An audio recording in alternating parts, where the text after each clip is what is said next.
Fascinated, Harry thumbed through the rest of the envelope's contents. Why on earth did Filch want a quick spell course? Did this mean he wasn't a proper wizard? Harry was just reading Lesson 1, Holding Your Wand, Some Useful Tips, when shuffling footsteps outside told him Filch was coming back. Stuffing the parchment back into the envelope, Harry threw it back onto the desk just as the door opened.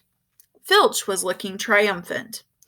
"That vanishing cabinet was extremely valuable," he said. He was saying gleefully to Mrs. Norris. "We'll have Peeves out this time, my sweet." His eyes fell on Harry and then darted to the quick spell envelope, which, Harry realized too late, was lying 2 feet away from where it had started. Filch's pasty face went brick red. Harry braced himself for a tidal wave of fury. Filch hobbled across his desk, snatched the envelope, and threw it into a drawer. Did you read?" he sputtered. "No," Harry lied quickly.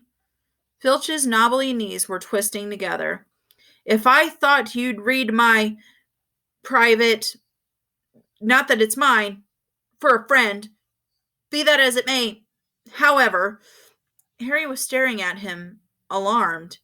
Filch had never looked madder. His eyes were popping, a tick was going in one of his pouchy cheeks, and the tartan scarf didn't help. "Very well, go, and don't breathe a word. Not that, however, if you didn't read, go now. I have to write up Peeves's report. Go." Amazed with his luck, Harry sped out of the office, up the corridor, and back upstairs. To escape from Filch's office without punishment was probably some kind of school record. Harry! Did it work?" Nearly Headless Nick came gliding out of a classroom. Behind him, Harry could see the wreckage of a large black and gold cabinet that appeared to have been dropped from a great height. "I persuaded Peeves to crash it right over Filch's office," Nick said eagerly. "Thought it might distract him." "Was that you?" said Harry gratefully. "Yeah, it worked. I didn't even get detention. Thanks, Nick." They set off up the corridor together. Nearly Headless Nick, Harry noticed, was still holding Sir Patrick's rejection letter. "I wish there was something I could do for you about the Headless Hunt," Harry said. Nearly Headless Nick stopped in his tracks and Harry walked right through him. He wished he hadn't. It was like stepping through an icy shower. "But there is something you could do for me," said Nick excitedly. "Harry, would I be asking too much? But no, you wouldn't want." "What is it?" said Harry. "Well, this Halloween will be my 500th death day," said Nearly Headless Nick, drawing himself up and looking dignified. "Oh," said Harry, not sure whether to look sorry or to look happy about this. "Right. I'm holding a party down in one of the roomier dungeons. Friends will be coming from all over the country. It would be such an honor if you would attend. Mr. Weasley and Miss Granger would be most welcome too, of course. But I dare say you'd rather go to the school feast?" He watched Harry on tenterhooks. "No," said Harry quickly. "I'll come.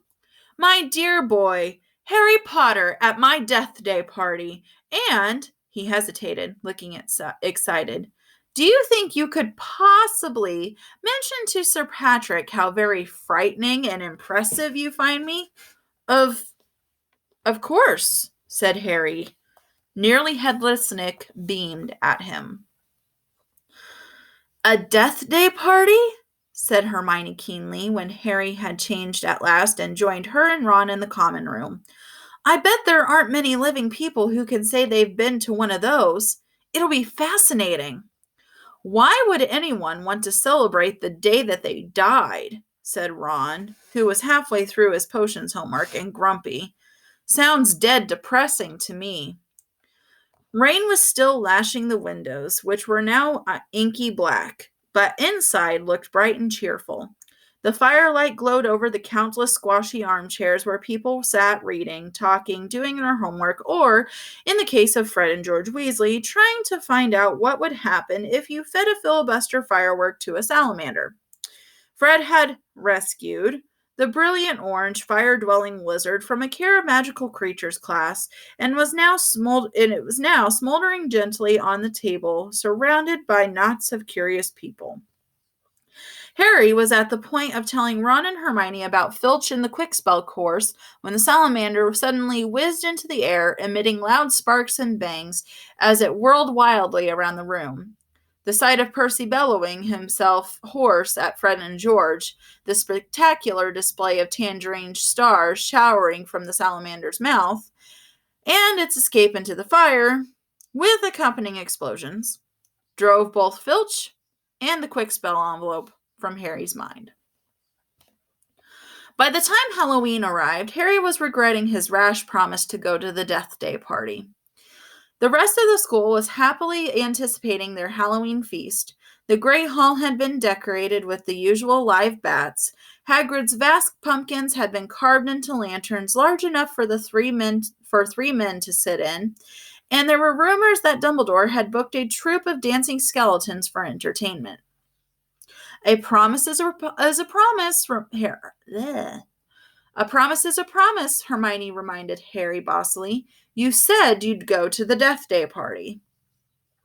So, at 7 o'clock, Harry, Ron, and Hermione walked straight past the doorway to the packed Great Hall, which was glittering invitingly with gold plates and candles, and directed their steps instead toward the dungeons. The passageway leading to Nearly Headless Nick's party had been lined with candles too, though the effect was far from cheerful.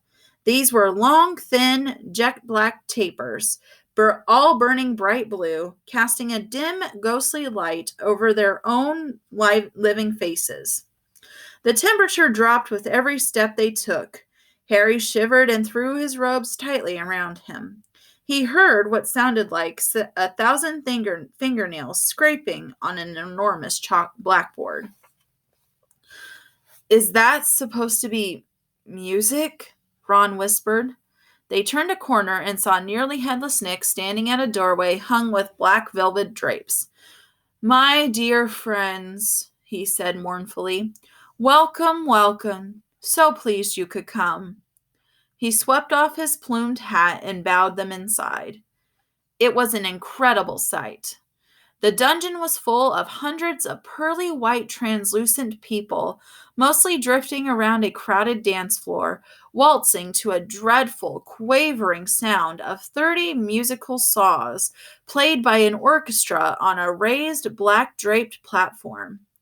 A chandelier overhead blazed midnight blue with 1,000 more black candles. Their breath rose in a mist before them. It was like stepping into a freezer. Shall we have a look around? Harry suggested, wanting to warm up his feet. Careful to not walk through anyone, said Ron nervously. And they set off around the edge of the dance floor. They passed a group of gloomy nuns, a ragged man wearing chains, and the fat friar, a cheerful Hufflepuff ghost, who was talking to a knight with an arrow sticking out of his forehead. Harry wasn't surprised to see that the Bloody Baron, a gaunt, staring Slytherin ghost, covered in silver bloodstains, was being given a wide berth by the other ghost. Oh no, said Hermione, stopping abruptly. Turn back, turn back. I don't want to talk to Moaning Myrtle. Who? Said Harry as they backtracked quickly. She haunts one of the toilets in the girls' bathroom on the first floor, she said Hermione. She haunts a toilet? Yes, it's been out of order all year because she keeps having tantrums and flooding the place. I never went in there anyway if I could avoid it. It's awful trying to have to pee with her wailing at you. Look! Food! Said Ron. On the other side of the dungeon was a long table, also covered in black velvet. They approached it eagerly, but the next moment had stopped in their tracks, horrified. The smell was quite disgusting. Large rotten fish were laid on handsome silver platters. cakes burned charcoal black were heaped on slavers.